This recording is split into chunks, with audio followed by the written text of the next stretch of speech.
कईयों को तो ये नहीं पता होगा कि हम शिव जी पे जल क्यों चढ़ाते हैं। हम बता दें, उसकी किस्मत में कितना दुख लिखा हुआ था। उस दुख को केवल उसका एक लोटा पानी उसको सुख की ओर ले जाता है। वो कौन सा नाम प्रिय है? भगवान का नाम? शंकर भगवान। शंकर जी। तो कैसे जपोगे शंकर जी का नाम? ओम नमः शिवाय, ओम नमः। ये तो गुरु मंत्र लेने पर ही जपा जा सकता है, नहीं तो ये फिर मंदिर में जाया करो, शिव जी को जल चढ़ाया करो, पर जल चढ़ाकर कुछ मांगा ना करो। प्रिय भक्तों, स्वागत है आपका हमारे आज के इस वीडियो में। आज के इस वीडियो में हम गुरुजनों द्वारा जानेंगे कि एक लोटा जल का मतलब क्या होता है। भोलेनाथ को एक लोटा जल चढ़ाने से कितने सारे लाभ होते हैं। शिवलिंग पर जल चढ़ाना क्यों जरूरी है। एक लोटा जल चढ़ाने से हमारे जीवन में क्या बदलाव आएंगे, इन सभी प्रश्नों के उत्तर जानेंगे आज के इस वीडियो में। प्रिय भक्तों, वीडियो बहुत ही महत्वपूर्ण होने वाला है, इसलिए वीडियो को अंत तक जरूर देखना। तो चलिए देखते हैं यह वीडियो। जिन्होंने शिव जी के ऊपर गलती से भी एक लोटा जल चढ़ाया है, जिन्होंने गलती से भी श्रावण मास में एक लोटा जल चढ़ाया है, भगवान उन्हें वो देते हैं जो वो चाहते हैं। हो सकता है तुम्हें आज न मिले, लेकिन वो एक लोटा जल भोलेनाथ अपने पास रखते नहीं है। पहली बात तो ये समझो, वो जल क्यों चढ़ाया जाता है। कईयों को तो ये नहीं पता होगा कि हम शिव जी पे जल क्यों चढ़ाते हैं। हम बता दें, बता दें, थोड़े ढंग से पूछो तो बता दें।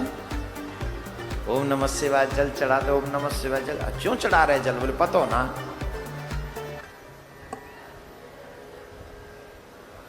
देखो, शिव समान दाता नहीं जग का सृजनहार, लज्जा सबकी राखते वो नंदी के असवार। उन जैसा दाता नहीं है, वो सब दे देते हैं। जो तुम चाहो वो सब दे देते हैं, जो तुम डिमांड करो वो दे देते हैं, और बहुत कम में दे देते हैं। जल और बेलपत्र पे प्रसन्न हो जाने वाले बाबा है। जल चढ़ा दो, बेलपत्र चढ़ा दो, बाबा खुश। बेलपत्र चढ़ाने का लाभ जानते हो कितना पुण्य है? कोटि कन्या, 1 करोड़ कन्या दान के बराबर फल मिलता है जब हम एक बेलपत्र शिव को चढ़ाते हैं। अब सोचिए, लेकिन हमारे सनातनी भाई बहनों को, बच्चों को ये बात कोई बताता नहीं, बुजुर्ग को ये बात सिखाते नहीं। शिव जी पे अभिषेक क्यों किया जाता है ये समझाते नहीं। मैं आप सबसे फिर कहूंगा, निवेदन करूंगा, पूरे श्रावण मास में अधिक कुछ ना कर सको तो अपने बच्चों से यही कहो कि भैया एक लोटा जल चढ़ा दो नित्य जाकर शिव जी पर। अगर आसपास मंदिर ना हो तो बोले घर में शिव जी होंगे, उन पे जल चढ़ा दो। घर में शिव जी भी ना हो तो क्या करें?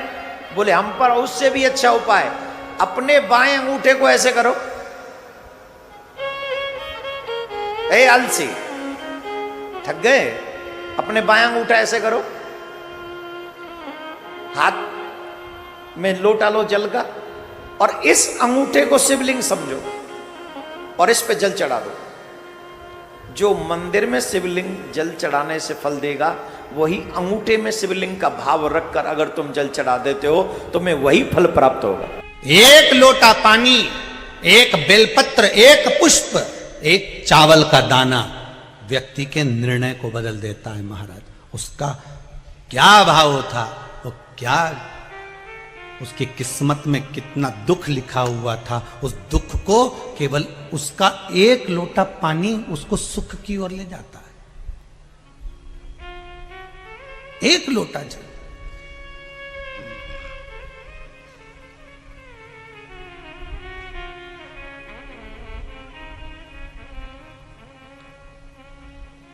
आप में से कितने लोग हैं जो शंकर जी को रोज जल चढ़ाते हैं? हाथ उठाइए। बहुत बढ़िया, रख लो, वापिस रख लो। बहुत बढ़िया। हर हर महादेव, धन्यवाद बहुत बहुत।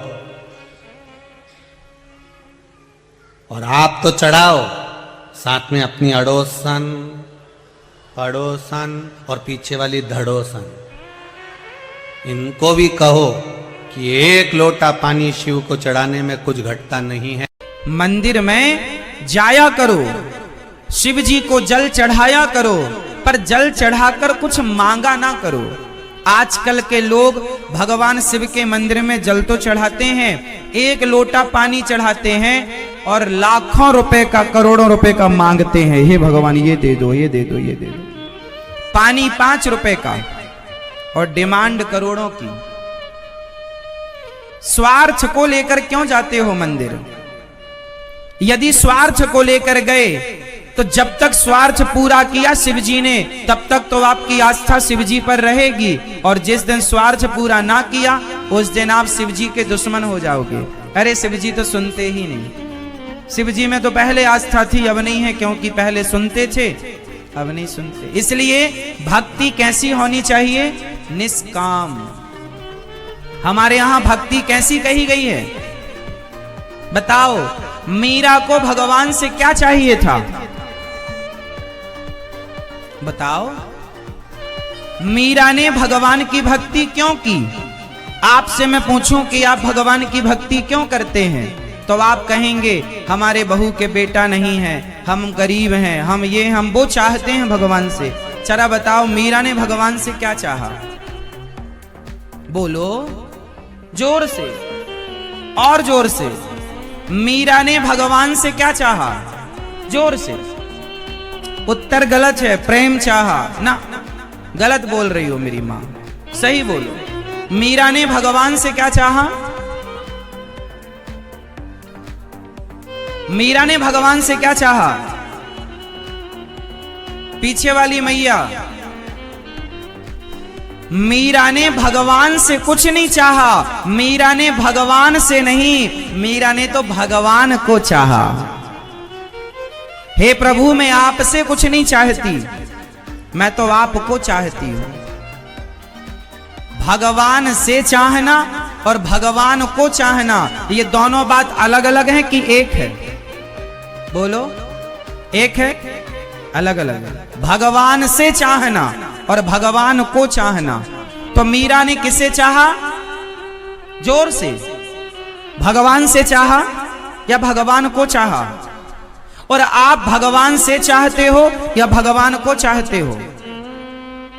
आप भगवान से चाहते हो। मीरा ने भगवान को चाहा और आप भगवान से चाहते हैं। एक बाप के 2 बेटे हैं। एक बेटा है जो बाप से चाहता है और एक वो है जो बाप को चाहता है। बताओ कौन सा बेटा अच्छा है? जो बाप से चाहे सारी दौलत हमें दे दो और तुम हरिद्वार जाओ। एक बेटा है जो बाप से चाहता है और एक है जो बाप को चाहता है। कौन सा बेटा अच्छा है? आप ज्यादा नंबर किसे देंगे? बाप से चाहने वाले को या बाप को? मां से चाहे और मां को चाहे, कौन बेटा अच्छा है? जो मां से चाहे। बोलो भैया, जोर से बताओ कौन सा बढ़िया, मां से चाहे या मां को? बाप से चाहे या बाप को? हाँ, बाप को चाहे। तो बताओ भक्त कौन अच्छा, जो भगवान से चाहे या जो भगवान को चाहे? जोर से। तो आप बताओ कि इन दोनों में आप कौन से वाले हो? इसलिए अभी कच्चापन है जीवन में, इसलिए अभी बदलाव नहीं हुआ, इसलिए अभी भगवान की प्राप्ति में जरा कसर है, मतलब देर है। भगवान की प्राप्ति में तब तक देर रहेगी जब तक आप भगवान से चाहते रहेंगे। भगवान से अब कोई चाह ना रखकर, हे गोविंद अब आपसे नहीं, अब तो आपको चाहता हूं, आप मुझे दर्शन देकर कृतार्थ कीजिए। निस्वार्थ मंदिर जाओ ना, ओमकारेश्वर जाओ, पर चाह लेकर नहीं जाओ। हम कुछ मांगने जा रहे ना, भिखमंगे हो क्या? यदि मंदिर के बाहर बैठा आदमी भिखारी है, भिक्षा भीख मांग रहा है, तो तुम भी तो भिखारी कहलाए। वो मंदिर के बाहर मांग रहा है तो मंदिर के अंदर मांग रहे हो। वो भिखमंगा तो तुम भी भिखमंगे। तो भगवान के द्वार पर मांगने क्यों जाना? भगवान को सब पता है कि आपको कब। अब आप कहो भगवान महाराज तो भगवान से ना मांगे तो किससे मांगे? ये सवाल आपका हो सकता है कि महाराज जी भगवान से ना मांगे तो किससे मांगे? अच्छा एक बात बताओ, मैं इसका भी उत्तर दूंगा। एक बात बताओ, क्या छोटा सा बच्चा 2 महीने का, 4 महीने का, 6 महीने का, 8 महीने का छोटा सा बच्चा क्या अपनी माँ से मांगता है कि तुम दूध पिलाओ? क्या माँ से कहता है कि तुम मुझे पानी पिलाओ? बोलो, कहता है? जोर से बोलो। छोटा सा 2-4 महीने का बच्चा है, क्या वो कहता है अपनी माँ से कि मुझे दूध पिलाओ या पानी पिलाओ या मुझे गर्मी लग रही है या मुझे सर्दी लग रही है? कुछ कहता है? नहीं। अच्छा कुछ नहीं कहता, पर बिना कहे माँ सब समझती है कि नहीं? बोलो हाँ, बोलो हाँ। बिना कहे माँ कब से भूख लगी होगी, कब से सर्दी लगी, कब से मालिश करनी, कब से क्या करना। जैसे बच्चे को कुछ नहीं कहना पड़ता, वो तो माँ के आश्रित रहता है, माँ सब समझती है। उसी तरह जब तुम जैसी अनपढ़ माँ सब समझ लेती है तो भगवान नहीं समझ सकते क्या कि तुम्हें क्या चाहिए? जब तुम सब समझती हो अपने बच्चों की तो तुम भी तो बच्चे हो भगवान के। त्वमेव माता च पिता त्वमेव। क्या तुम्हारा भगवान बहरा है? क्या तुम्हारा भगवान अंधा है? तुमने भगवान को अंधा समझ रखा है कि बहरा? सुनो मेरी माँ, तुम तो भगवान को पुकारा करो। द्रौपदी ने पुकारा, सुना कि नहीं? सुना कि नहीं? जोर से सुना? तो तुम पुकारो ना प्रेम से, कोई चाह ना रखो, पुकारो हे गोविंद, आप ही हमारे रक्षक हैं, आप ही हमारा जीवन है।